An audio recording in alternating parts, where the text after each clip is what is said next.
with another similarity between the NYPD and the five families is sometimes you have good bosses, sometimes you have bad bosses.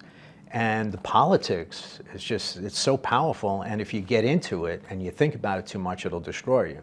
You know, especially with promotions and different things. And if you let stuff eat at you, it'll eat at you. And let me ask you this. Let's say one cop sees another cop doing something wrong. What he tells on him. That's a no-no, right?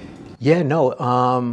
You know, years ago, if you messed around at a precinct level, if you did something that people were slighted by, they felt was breaking the rules, they'd throw your locker out the back window. So your locker would get launched out, let's say a 3-story window into the parking lot. You know, yeah, and you know, you got to get on the radio and call for help. So you want people to come, you know.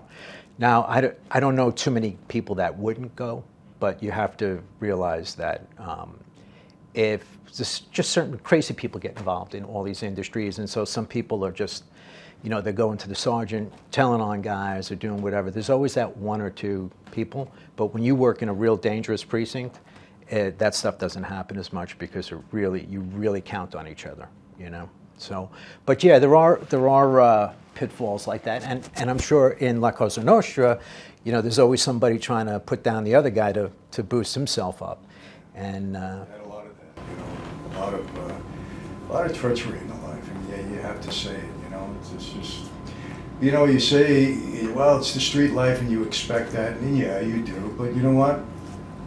Other than the fact that people get killed in my life, corporate America is a backstabbing world. Yeah. Government backstabbing world. Yeah. I think it's part of human nature. I really mean it. Well, I tell you, my first arrest was the funniest thing that ever happened to me. It was a crazy situation. It's brand new.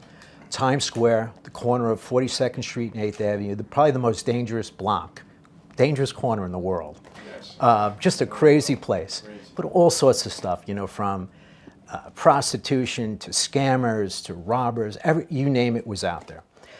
So this old timer says, "You want coffee?" I says, "I don't drink coffee." I'm still a kid, you know, I'm 20 years old.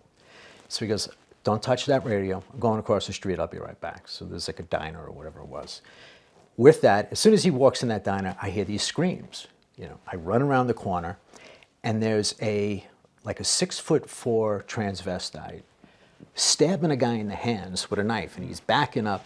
And as soon as the transvestite sees me, takes off running, and I take off running. I'm yelling nothing into the radio. You know, nothing makes sense. I'm young. I don't know what I'm excited.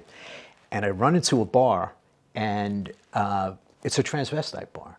So I'm looking around, all transvestites drinking. They're looking at me, and then I see one in the corner huffing and puffing. Like, well, there's my guy. So I go to arrest him, and everybody turns on me.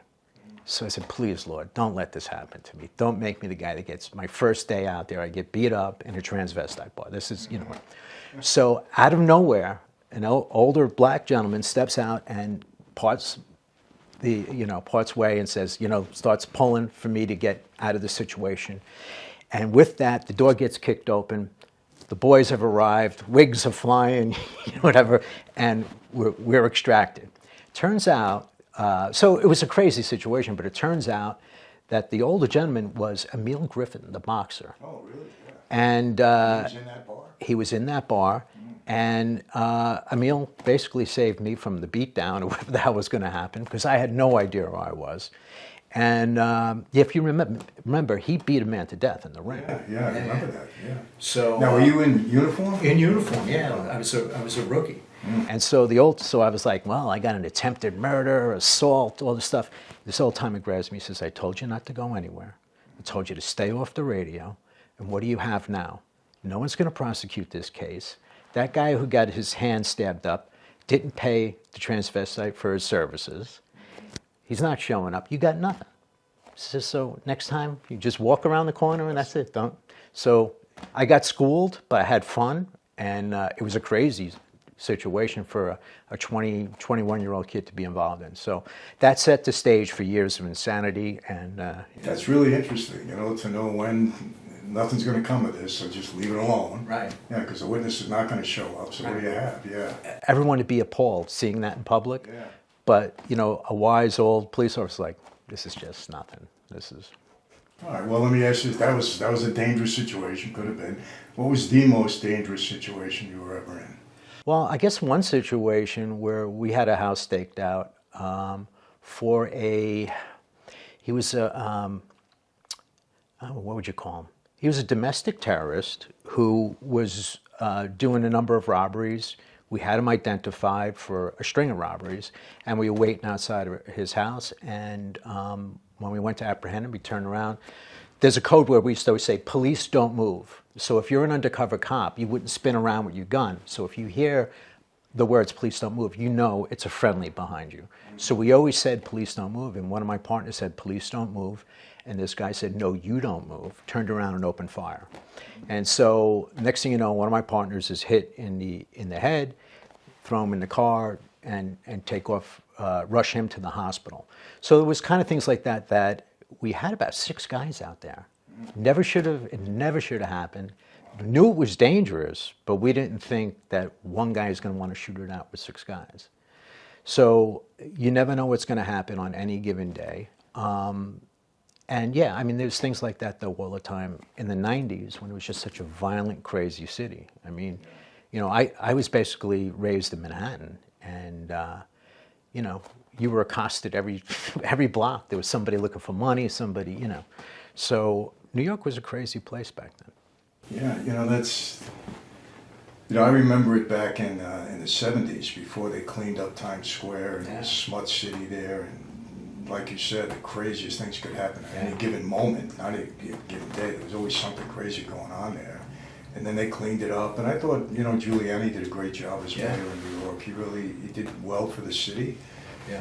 And I wasn't around during the 90s. I was in prison most of the time, and I had moved out here. And then the city seemed to get really nice. I mean, it became a really nice place, less violent. Right. And now it's kind of reversed itself again. It's gone back. Well, Guys in the Life and New York City cops share another thing, and that is their disdain for Rudy Giuliani, because he gave us terrible contracts. Everything the cops did for him, he refused to pay. But he was supportive of the police, but he gave you bad contracts. He was supportive of the police, absolutely. He wanted to clean up the city. Without him, it probably never would have happened. But he did not want to pay us for our services, so we were quite upset with him. You know? Well, I can understand that. Yeah.